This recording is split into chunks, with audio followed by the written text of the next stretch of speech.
Estado eficiente.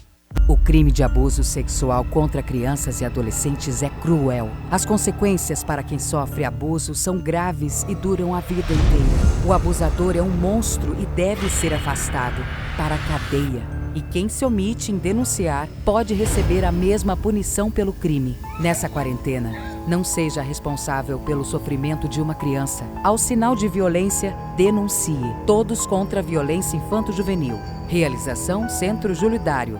TV Sintonia, a TV que passa você.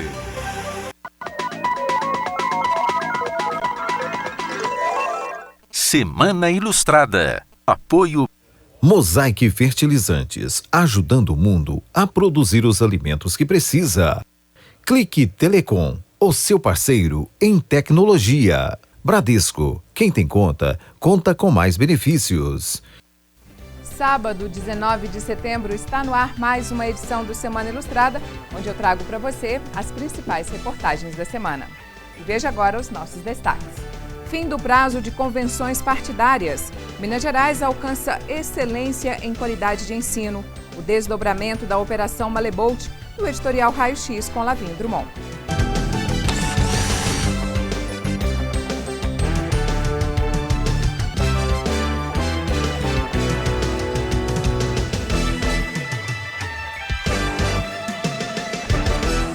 Eu começo esta edição com a normalização do horário comercial na cidade, que voltou a funcionar em período integral no início da semana. Nossa equipe de reportagem acompanhou o primeiro dia. A maioria das lojas optou por aproveitar ao máximo o período e abrir as portas antes do horário que era habitual, de 9 da manhã. Os consumidores transitaram pelo calçadão da rua Presidente Olegário Maciel desde a primeira hora permitida no decreto, que entrou em vigor hoje. A permissão deve seguir as diretrizes do Comitê de Enfrentamento à Covid-19 em Araxá, considerando a necessidade de mitigação de disseminação da doença, em face dos elevados riscos de saúde pública, no decreto número 970 de 2020, em que determinam as diretrizes para a abertura de empresas na cidade. Dos segmentos permitidos, há necessidade de adotar medidas para os colaboradores e clientes. A utilização de máscaras, de preferência caseira, durante todo o período de permanência fora de casa. Mesmo depois de quase 6 meses de pandemia, ainda é possível ver algumas pessoas sem o utensílio ou sem cobrir nariz e boca. Um ponto ainda a ser cumprido é o distanciamento entre as pessoas, mesmo do lado de fora das lojas, que deve ser de pelo menos 2 metros. As medidas previstas podem ser reavaliadas a qualquer momento, de acordo com a situação epidemiológica do município. O fechamento total aconteceu na terceira semana de março. A reabertura em meio período, de 12 às 18 horas, foi ainda no primeiro semestre de 2020. Desde o dia 1º de agosto, o funcionamento permitido aos sábados, de 9 às 13 horas. E agora, 14 de setembro, a permissão de 8 às 18 horas, de segunda a sexta-feira. E aos sábados, mantém o mesmo horário, de 9 da manhã a 1 da tarde. O atendimento presencial também foi retomado nas agências do INSS, a princípio por agendamentos. Já a realização de perícia médica previdenciária deverá acontecer em apenas unidades específicas. Desde o mês de março, início da pandemia, quando o atendimento presencial foi suspenso, o INSS concedeu antecipação de 186 mil benefícios de prestação continuada que foram pagos às pessoas com deficiência e 876 mil antecipações do auxílio-doença. Chegou a reduzir o número de requerimentos sob análise, porém, aumentou aqueles que dependem de informações complementares. Atualmente, 906 mil pessoas aguardam resultados. Com a retomada, o atendimento será agendado através do aplicativo Meu INSS ou pelo telefone 135. O órgão salienta que serviços que podem ser realizados de forma remota não serão atendidos de forma presencial. Poderão ser realizadas avaliação social, justificação administrativa ou social, reabilitação profissional e perícia médica. O número de atendidos será restrito. Quem comparecer à agência deverá chegar um pouco mais cedo, passar por todo o processo de higienização e evitar filas. E 22 linhas de transporte coletivo estão disponíveis para a população araxaense, entre elas Mangabeiras Centro e Boa Vista Centro, que estão atendendo a comunidade em horário integral. Quem saiu de casa hoje para trabalhar no setor leste contou com o retorno das linhas de ônibus Mangabeiras Centro e no setor oeste Boa Vista Centro. A retomada do serviço destas linhas começou hoje, dia 14, data que marcou também a normalização do comércio na cidade.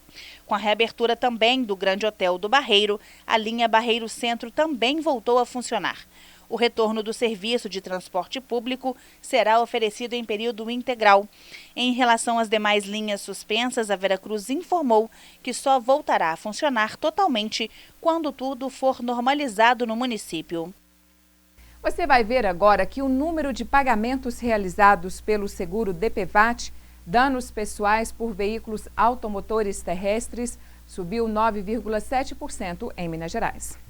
O percentual de aumento em território mineiro é maior do que o registrado em São Paulo, embora em números absolutos aquele estado lidere o ranking de indenizações pagas no país em 2020, com 16.569 registros entre janeiro e julho.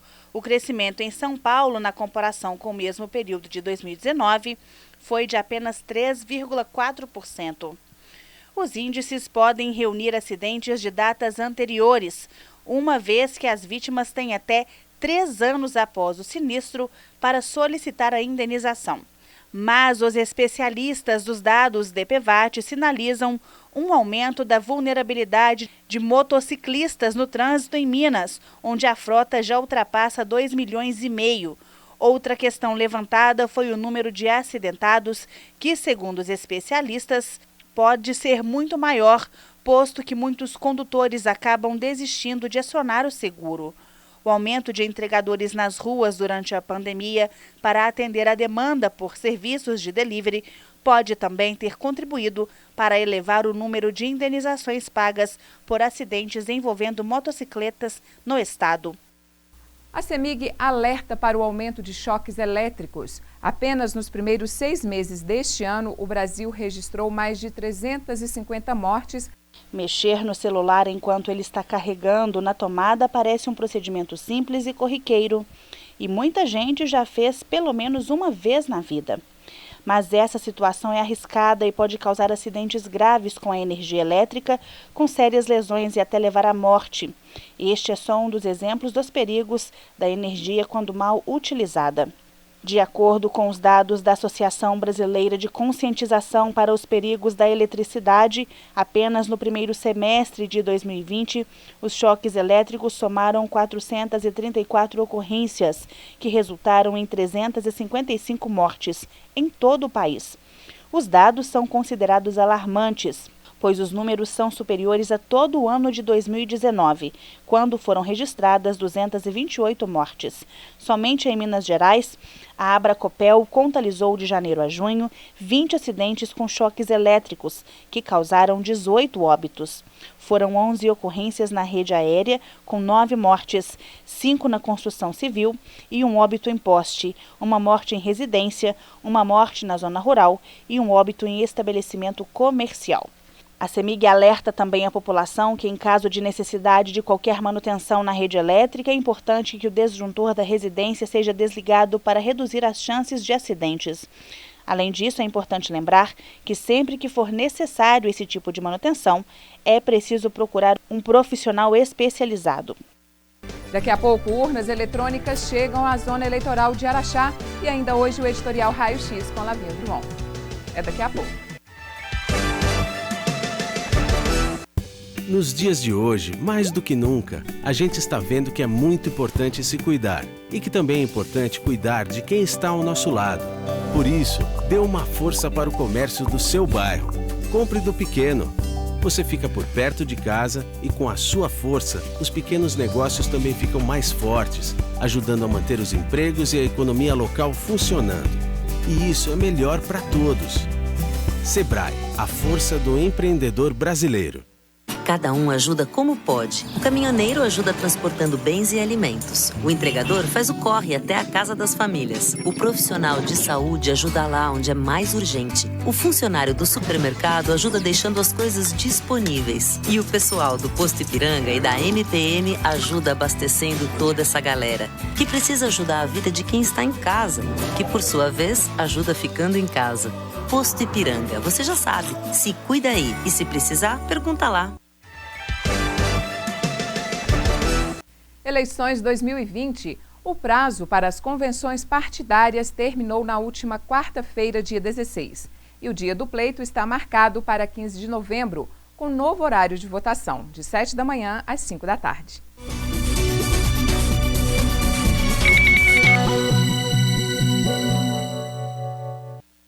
Na disputa deste ano, a expectativa da Justiça Eleitoral era de 450 registros de candidaturas confirmadas em Araxá. O número ficou um pouco abaixo do que o previsto. O primeiro turno das eleições municipais de 2020 será realizado no dia 15 de novembro. Considerado uma das etapas principais do processo eleitoral, além de escolher os candidatos que disputarão o pleito, nessa reunião, os partidos também decidiram se vão participar da eleição majoritária, prefeitos e vice-prefeitos, proporcional, vereadores ou ambas, e sorteiam os números com os quais candidatos irão concorrer. Em ordem alfabética, Ana Paula Machado, do PROS, é candidata a prefeita, com Maurício Gomes de Menezes, do Solidariedade, Emílio Neumann e Marcos Amaral Teixeira, ambos do Partido Novo. Lídia Jordão, do Patriota, é candidata ao Executivo juntamente com Fabiano Santos Cunha, do PSD. Na coligação tem também os partidos PSDB, PTC, PSC, Rede e PSB. Professor Jales e Reginaldo Donizete, do Partido dos Trabalhadores, PT, Robson Magela, do Cidadania, juntamente com Mauro Chaves, do Republicano, para vice, contando com o apoio dos partidos PMN, PV, MDB, Progressistas, PSL e Avante, Sérgio Chaier, do PTB e Giancarlo Madalena, do Podemos. Os partidos políticos têm mais 10 dias para apresentarem os pedidos de registro de candidatura para as eleições municipais deste ano. O pedido poderá ser transmitido pela internet até às 8 horas da manhã do dia 26 de setembro, um sábado, ou entregue em mídia física no cartório eleitoral até às 7 da noite do mesmo dia. Até amanhã, de 16 de setembro, já constavam no Divulga Cand os dados de 2.315 candidatos de Minas Gerais, sendo 144 a prefeito, 144 a vice e 2.027 a vereador. E a menos de 2 meses das eleições, as urnas eletrônicas que serão utilizadas para a escolha de representantes do Legislativo e Executivo já chegaram à zona eleitoral de Araxá. O envio dos equipamentos para os cartórios de todo o estado começou na última segunda-feira. Uma mega operação realizada para os personagens essenciais na história da democracia que já estão seguindo viagem para encontrar os eleitores no dia 15 de novembro. O Tribunal Regional Eleitoral começou a enviar as urnas eletrônicas para os cartórios e postos de atendimento que serão utilizadas nos 853 municípios mineiros no dia 14 de setembro. Elas ficam armazenadas em um depósito do tribunal na região metropolitana de Belo Horizonte, onde passam por manutenção e limpeza antes de cada eleição. Para o envio aos municípios, cada uma é embalada cuidadosamente em uma caixa própria. Nesta etapa, mais de 42 mil urnas como estas estão sendo enviadas para 308 localidades, sendo 282 zonas eleitorais e 26 postos de atendimento. Ao todo, 96 caminhões percorrerão cerca de 70 mil quilômetros até meados de outubro para cumprir essa missão. Quando chegam ao destino, as urnas eletrônicas são guardadas nas sedes dos cartórios, nos fóruns do Tribunal de Justiça, como aqui, ou em batalhões da Polícia Militar. No final de outubro, começa a ser feita as cargas das urnas com a inserção dos dados de eleitores e candidatos. É depois desse processo que elas estarão prontas para receber os votos dos quase 16 milhões de eleitores mineiros para prefeito, vice-prefeito e vereador. Apesar de esse ano a gente já estar com um número maior de sessões eleitorais se comparado a 2018, por exemplo, mas o número de mesas a funcionar será um pouco menor. A gente teve que realizar um procedimento interno que nós chamamos de agregação, que é a junção de 2 sessões em uma única urna, para facilitar o procedimento preparatório, tendo em vista que o TSE esse ano ele reduziu um pouco o número de urnas a serem utilizadas na eleição por questões orçamentárias, né? Então, esse ano de 2020, nós teríamos um funcionamento total de 228 mesas receptoras de voto, 228 urnas serão utilizadas, ao passo que em 2018 foram utilizados 242. O cenário crítico de queimadas chama a atenção de autoridades que estima que o período deve durar até o mês de outubro. Historicamente, setembro é um dos mais quentes e secos do ano e é também um dos meses de maior empenho do Corpo de Bombeiros Militar de Minas Gerais. Os incêndios florestais de grandes proporções impressionam pelo rápido avanço, poder de destruição e os prejuízos imensuráveis causados pelo fogo sem controle. A gestão estratégica dos bombeiros potencializa ações de prevenção, mapeamento e conscientização durante todo o ano, monitorando os locais de maior probabilidade de incêndios. E nos combates, conta com as técnicas do Sistema de Comando em Operacional, que consiste no sistema padrão para responder emergências e situações críticas, além de estruturar a forma de organização e gerenciamento de desastres ou eventos planejados. A situação, que é crítica, pode piorar. Com uma devastação de 4.200 hectares até o dia 14 de setembro, na Serra da Moeda, região metropolitana de Belo Horizonte. Só em agosto deste ano, o Corpo de Bombeiros atendeu uma média de 125 incêndios florestais por dia, em Minas, cerca de 5 a cada 60 minutos. Foram 3.899 ocorrências contra 3.177 no mesmo mês de 2019, um aumento no estado de 23%. Associado ao tempo seco e à ação do vento, o principal contribuinte para grande parte das queimadas e incêndios florestais é o homem.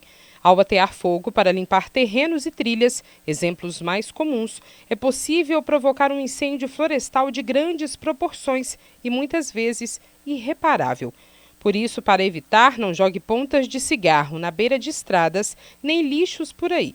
Latas de metal e cacos de garrafa podem se aquecer e dar origem a queimadas.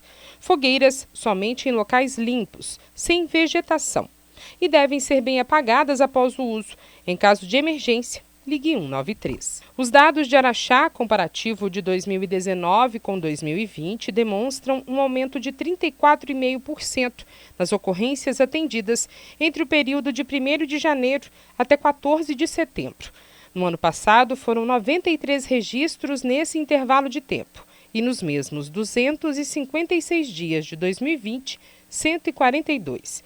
Os incêndios florestais, somente no mês de setembro, na cidade de Araxá, na primeira quinzena do ano de 2019, e seus atendimentos pelos bombeiros foram 19. E em 2020, um elevado aumento, para 28. Nos dados estão inclusos os registros ocorridos em reservas municipais, estaduais, federais, particulares, pastagens, margens de rodovias e lotes e terrenos vagos. Já está acostumada a esse fluxo de serviço por causa da baixa umidade nessa época do ano. Mas esse ano, em comparação ao mesmo período do ano passado, ele tem apresentado um aumento significativo. E se a gente pensar que só no meio do mês que vem, que vão aparecer as primeiras chuvas, a gente realmente tem que se preocupar com esses fatos aqui na nossa cidade. Começou nesta semana o período para as inscrições para o processo seletivo de bolsas remanescentes do programa Universidade para Todos. A disponibilidade destas bolsas ocorre por desistência dos candidatos pré-selecionados ou falta de documentação. O prazo para inscrição termina em 30 de setembro e o estudante interessado deve acessar a página do ProUni. De acordo com o Ministério da Educação, nesta edição, o prazo será único, tanto para candidatos não matriculados na instituição de ensino superior para a qual desejam se inscrever para disputar a bolsa, como para candidatos já matriculados na mesma instituição para a qual desejam fazer a inscrição. Eu continuo falando de educação. Após 3 edições consecutivas de queda no Índice de Desenvolvimento da Educação Básica, o IDEB, Minas Gerais recuperou a trajetória de boa qualidade nos ensinos fundamental e médio, passando de 3,6 para 4, 0,3 superior ao maior índice já alcançado pelo Estado em 2011.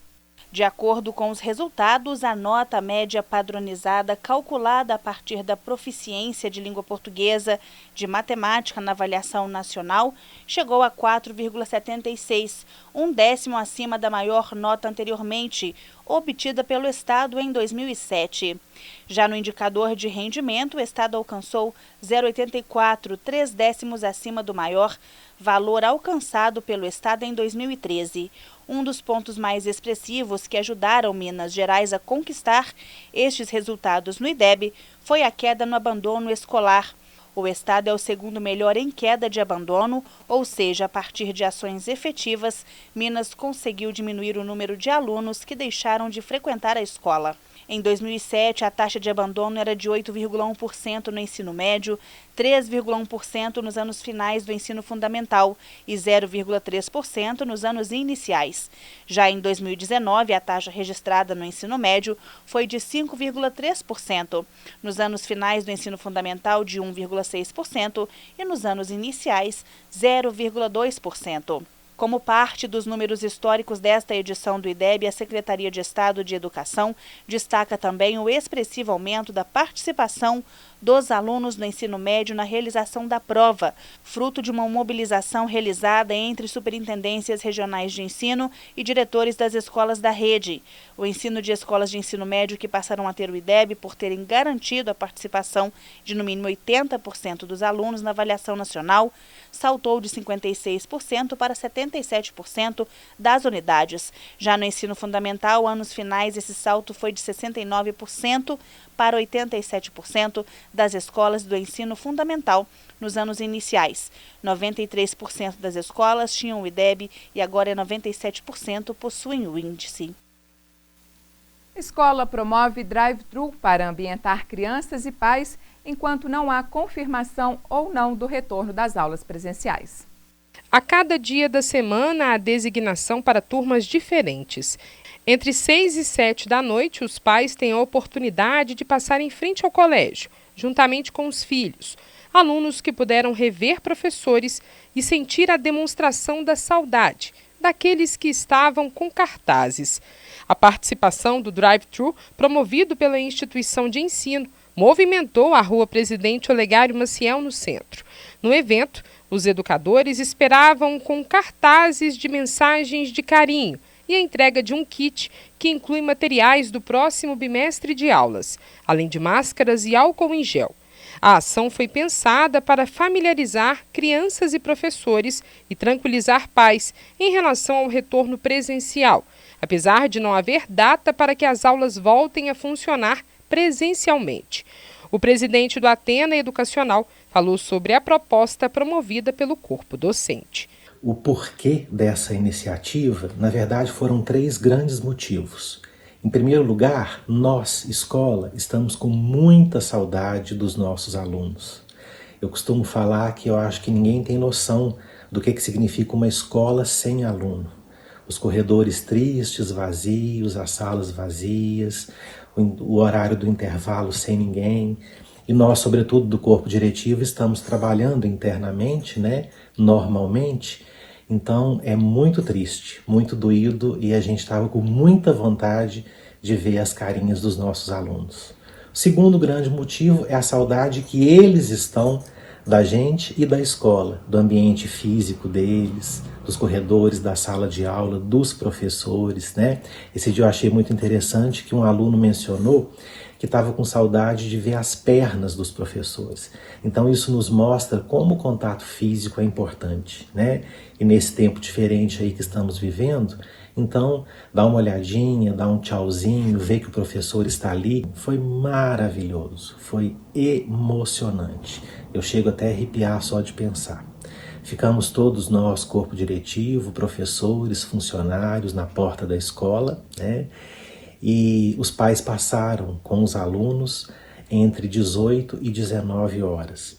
Das 18 às 19 horas eu te diria que não parou de passar carro. A gente enxergava de longe as luzes, as buzinas, então foi muito emocionante. Ver as crianças, elas nos verem, cartazes, balão, música, alegria, muito bom, muito bom. Eu acho que superou todas as expectativas nossas e deles. Em instantes, os desdobramentos da Operação Malebolt no editorial Raio X com Lavinho Drummond. Eu volto já. O crime de abuso sexual contra crianças e adolescentes é cruel. As consequências para quem sofre abuso são graves e duram a vida inteira. O abusador é um monstro e deve ser afastado para a cadeia. E quem se omite em denunciar pode receber a mesma punição pelo crime. Nessa quarentena, não seja responsável pelo sofrimento de uma criança. Ao sinal de violência, denuncie. Todos contra a violência infanto-juvenil. Realização Centro Júlio Dário. 2020 tem sido um ano cheio de desafios, mas não podemos descuidar da democracia. Afinal, é ano de eleições municipais e a Justiça Eleitoral trabalha para garantir o seu direito de votar, cumprindo as orientações de distanciamento social. Acesse www.justiçaeleitoral.jus.br/atendimento e saiba como usar o novo serviço de atendimento remoto. Você pode tirar, transferir ou regularizar o seu título e ficar com tudo pronto para votar. Seu voto tem poder. Voltamos este bloco com os desdobramentos da Operação Malebolt. O empresário investigado por desvio de recursos públicos, que estava preso aqui em Araxá, agora aguarda indiciamento do processo em liberdade. O homem teve um mandado de prisão decretado na fase 3 da Operação Malebolt. Ele ficou foragido por pouco mais de um dia, até se entregar na sede da 2ª Delegacia de Polícia Civil, no final da tarde de 4 de setembro. Os 2 contratos em que o empresário teve participação, segundo consta nas investigações, renderam um valor aproximado de R$800 mil. Um desses contratos é de serviços de transporte e o outro de recolhimento de entulhos e combate ao Aedes aegypti. De acordo com o delegado que preside a Operação Renato Alcino, em entrevista cedida à imprensa, no dia 4 deste mês, o empresário tem um grau de parentesco com um dos investigados detido na primeira fase da Malebolt e que ele procurou pessoas ligadas à investigação após o início da Malebolt, motivo que a Polícia Civil de Minas Gerais julgava necessário que ele fosse preso e ouvido sobre suspeita na participação dos crimes. Na quarta-feira, 9 de setembro, foi pedida a prorrogação da prisão temporária deferida pela Justiça, onde permaneceu detido até o último sábado, dia 12 de setembro.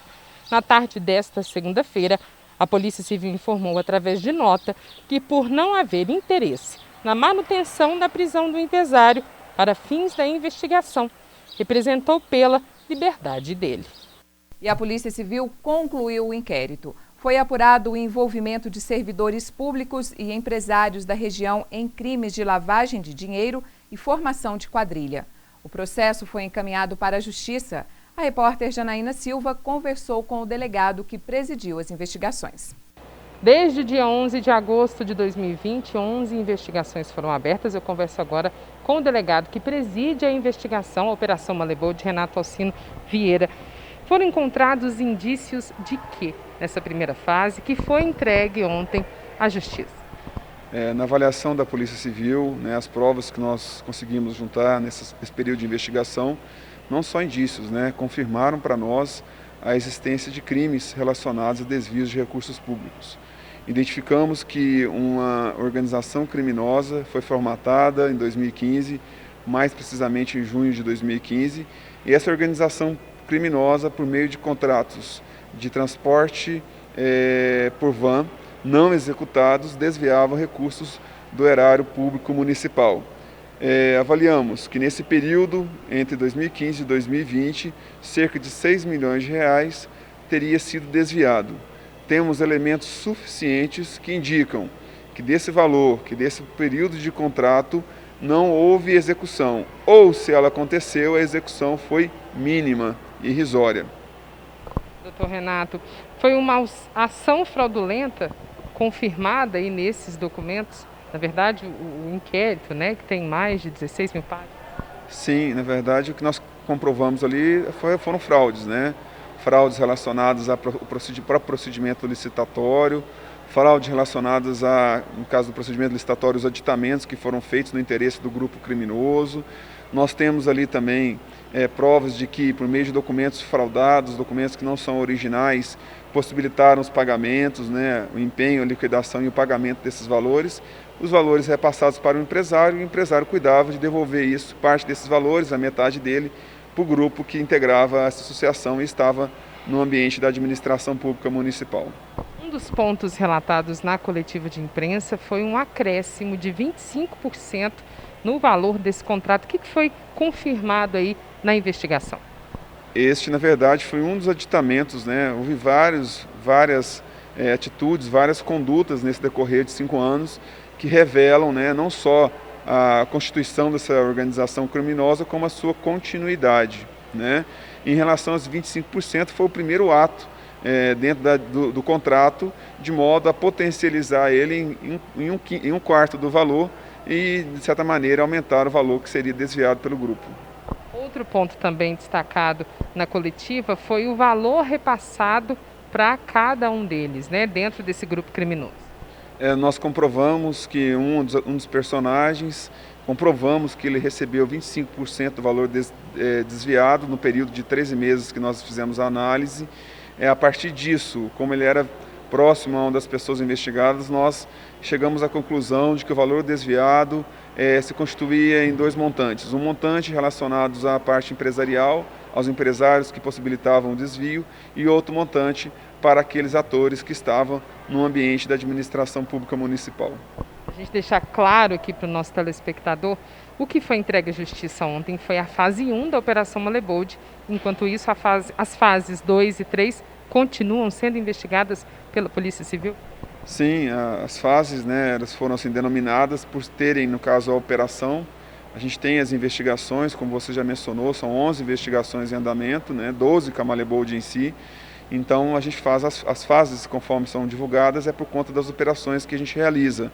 E nas operações, dependendo da fase, a gente faz investidas em mais de um inquérito policial, como foi o caso da fase 3, em que na mesma fase nós buscamos provas para 2 inquéritos, um relacionado ao terceiro setor e outro relacionado a fraudes na prestação de serviços. Dentro dessas prisões realizadas, algumas pessoas já até foram liberadas, responde o inquérito em liberdade. Há agentes públicos, né? Na verdade, ex-agentes públicos, nesse contexto, né? Para ouvir também a posição do chefe do executivo, o prefeito não vai ser ouvido? Na verdade, naturalmente, né? A gente tem na estruturação dessa organização criminosa a ex-secretária de governo, né? Que era chefe de gabinete, estava ao lado, né? Ali do chefe do Poder Executivo Municipal. Então é natural dessas investigações você ter, sim, que colher as declarações do chefe do Poder Executivo para saber dele como que isso é percebido por ele ali no ambiente, né?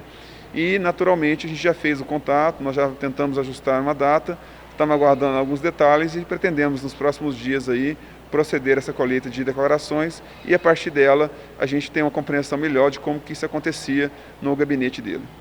Muito obrigada pelos esclarecimentos.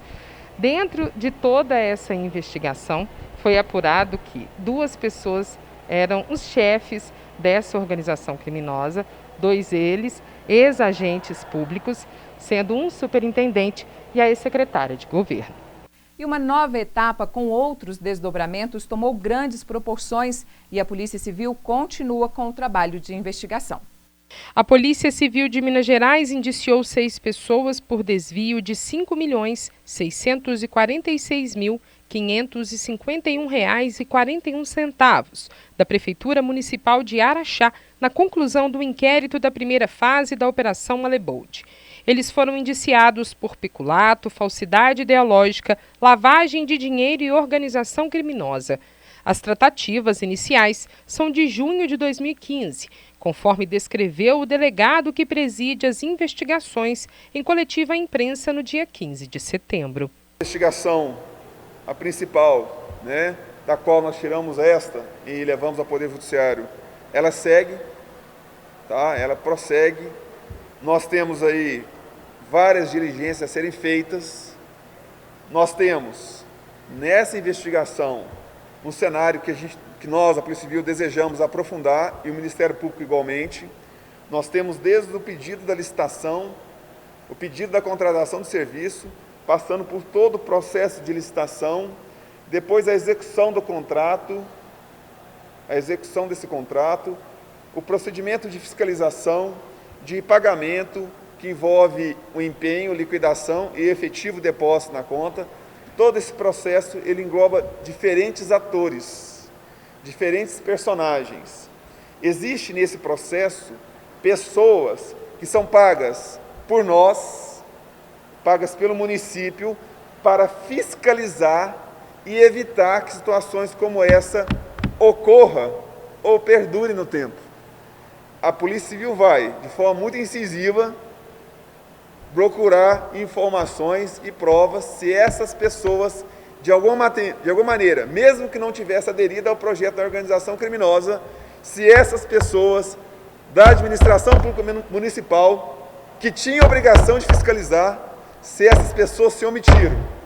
E se omitiram de forma dolosa ou simplesmente deixaram que as coisas acontecessem. Iniciada em 11 de agosto de 2020, a Malebold foi deflagrada para cumprir 5 mandados de prisão, 10 de busca e apreensão e 39 de bloqueio de imóveis e veículos. Na segunda fase, desencadeada 9 dias depois, foram cumpridos 3 mandados de busca e apreensão e outros 2 de prisão preventiva, um deles do filho do casal de sócios administradores da empresa de transporte de vans investigada, além do bloqueio de outros 10 bens e a apreensão de mais 7 automóveis. Todos os 6 que tiveram prisão temporária decretada estão no presídio de Araxá. A defesa deles tenta a soltura para que respondam em liberdade. O pedido de habeas corpus para a ex-secretária de governo da Prefeitura de Araxá e o marido dela, que exerceu a função de superintendente da Secretaria de Fazenda e Planejamento do Executivo araxaense, foi prejulgado pelo Tribunal de Justiça de Minas Gerais, tendo em vista a perda do objeto.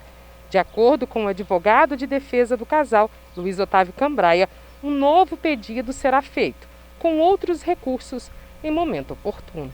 Outras 2 fases seguem em andamento. Foram descobertos crime eleitoral, investigação que apura a utilização da máquina pública da Prefeitura para favorecimento de grupos políticos. E na outra, o alvo foram 3 investigados que atuam no terceiro setor, suspeitos de desviar valores de projetos custeados com recursos públicos municipais. Nessa etapa foram cumpridos 3 mandados de prisão temporária, eles respondem em liberdade, e 2 de busca e apreensão, em que parte é de documentos da Associação de Apoio à Pessoa com Deficiência de Araxá. Em relação à menção de nomes, os senhores em situações anteriores me indagaram, por que não fala o nome, por que não menciona? Nós temos registro, mais uma vez, nós temos a lei de abuso de autoridade, que tem uma restrição em relação aos nomes das pessoas que são investigados em procedimentos dessa natureza. Alguns dos segmentos de imprensa têm me demandado informações sobre delação ou colaboração premiada. Eu gostaria de pedir aqui e aproveitar o momento para explicar em torno deste tema. Delação, ou juridicamente correto, colaboração premiada, é um instituto que foi criado no direito brasileiro, que já existia em outros países, de modo a colaborar, de trazer informações para a atuação do Estado na sua vertente de apuração, e de responsabilização. Entretanto, o Instituto ele tem uma série de restrições, de cláusulas restritivas. Então, mesmo que houver em qualquer ambiente da administração pública, qualquer tratativa ou envolvimento, não pode ser divulgado esse tipo de informação. O Instituto da Delação Premiada não permite isso, havendo ou não havendo. Então, é um tipo de assunto que nós não podemos tratar no ambiente de uma entrevista, no ambiente público. E veja agora o editorial Raio X com Lavinha Drummond.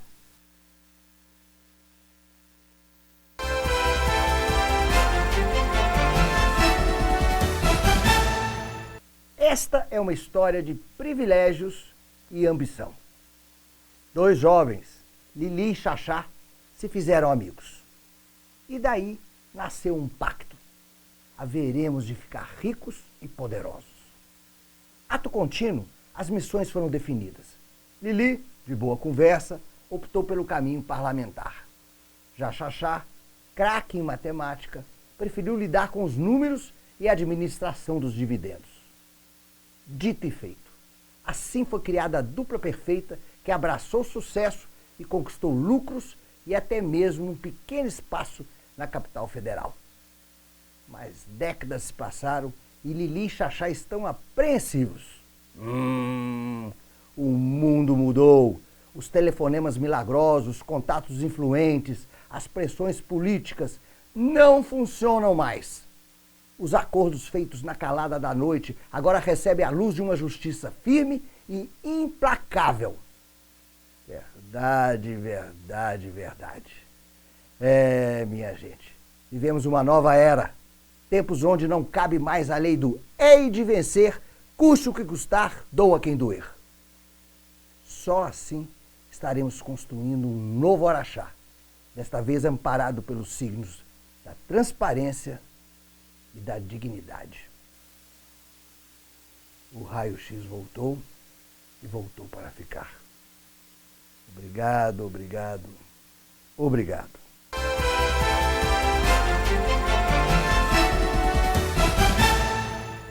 E esta edição do Semana Ilustrada encerra por aqui. Lembrando que eu estou de volta no próximo sábado.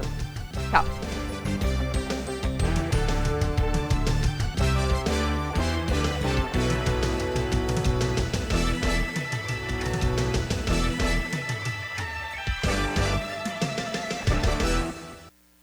Semana Ilustrada. Apoio Mosaic Fertilizantes, ajudando o mundo a produzir os alimentos que precisa. Clique Telecom, o seu parceiro em tecnologia. Bradesco, quem tem conta, conta com mais benefícios. Café Sintonia. Curiosidades. Apoio Centro Veterinário Araxá. Carinho e amor pelo mundo animal.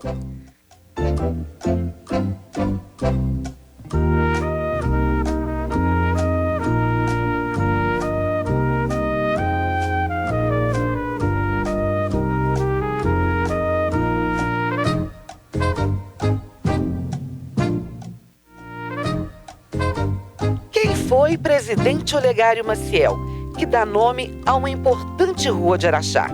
Letra A, presidente da Câmara de Araxá. Letra B, presidente da República. Letra C, presidente da província de Minas Gerais.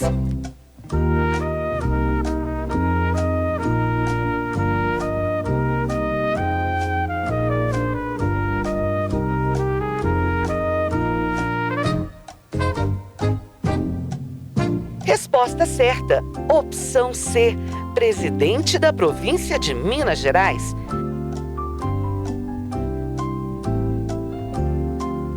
Presidente Olegário Maciel ocupou o cargo de presidente da província de Minas Gerais, cargo de governador, nos períodos de agosto a dezembro de 1924 e de setembro de 1930 a setembro de 1933. Café Sintonia. Curiosidades. Apoio Centro Veterinário Araxá. Carinho e amor pelo mundo animal. Café Sintonia. Curiosidades. Apoio Cornélios Academia. Faz bem a você.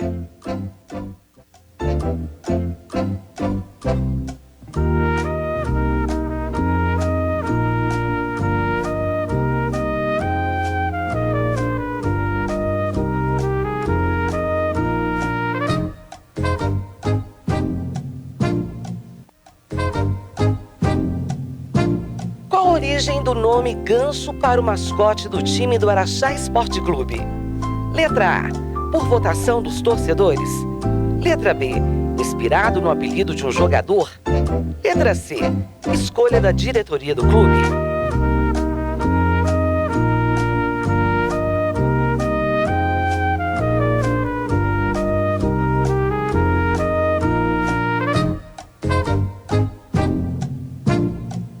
E a resposta certa é a opção B, inspirado no apelido de um jogador.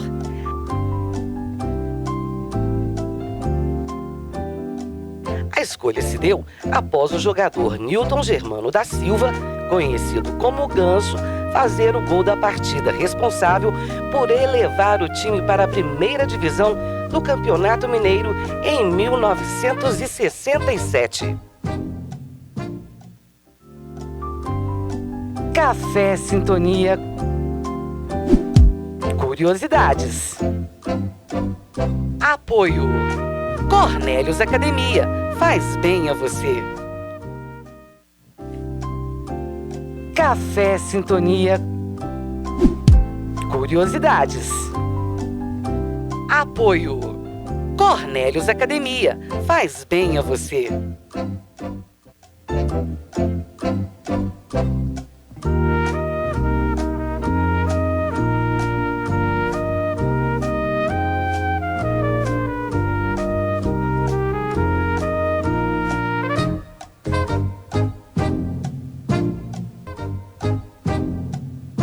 Foi o primeiro prefeito de Araxá após a criação da prefeitura em 1915.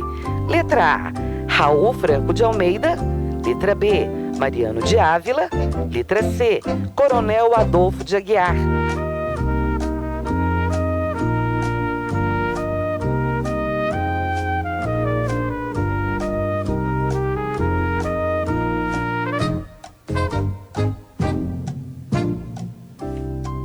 E a resposta certa é a opção A, Raul Franco de Almeida.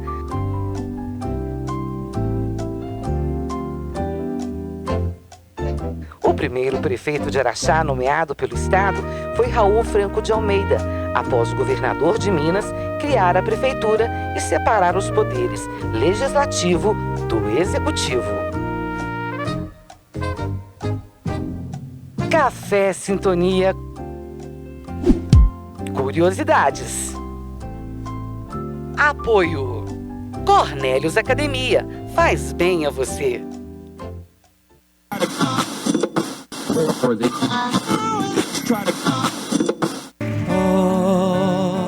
Olho para o céu, tantas estrelas dizendo da imensidão do universo em nós. A força desse amor nos invadiu, com ela veio a paz, toda a beleza de sentir. Na noite do sertão, meu coração só quer bater por ti. Eu me coloco em tuas mãos para sentir todo o carinho que sonhei.